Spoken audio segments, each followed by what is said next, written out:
I wanted to speak this week about culture, and reason being is because it comes up a lot with the conversations we have either with organizations or individuals or teams or what have you. And that's the interesting part, is that culture can be something that as individuals we have, right? We have our own personal cultures.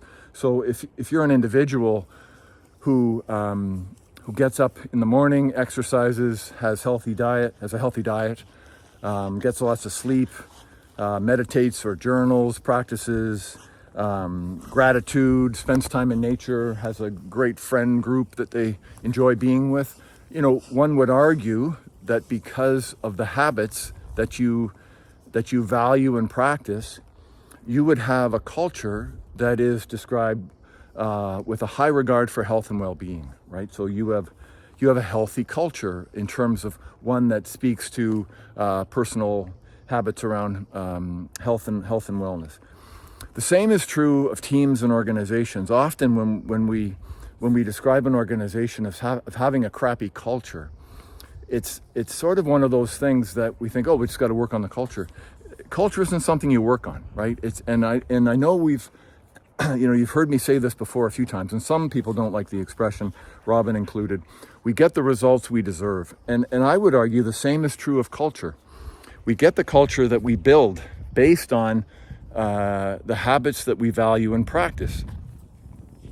So when our habits are, let's say we're building a team culture that values high performance, so then one would argue that we have to have habits that reflect perseverance, work ethic, commitment, accountability, all of the things that one might consider habits that produce a high-performing culture. And the opposite of that is true, right? Good and bad habits produce good and bad cultures, or limited cultures. How about that? But that's the exciting opportunity there, is because identifying a culture that is underperforming, or that results in underperformance, is pretty easy and quick, because all you have to do is look to the habits that are valued and practiced to, sort of put your finger on what's producing the culture. Because, the culture is a byproduct, right? It has been built. It's the result of all of the habits that you practice. So identify healthy habits and change your practices. Boom. And you're on your way to creating perhaps a more desirable culture, one that might speak to one that's a healthier and higher performing one, right? So, and the same would go for a person, right? If you're trying to change your personal culture, identify the habits that you value and practice that are limiting your culture, and start practicing different habits. It's, I hate to say it's as simple as that, but it is. But where it gets challenging is following through on those habits. That's where the work is, right? It's one thing to say, oh yeah, I need to do this, and the other.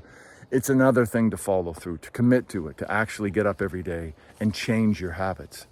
But once you start to change your habits and you see the byproduct of that, take a moment to recognize it, right?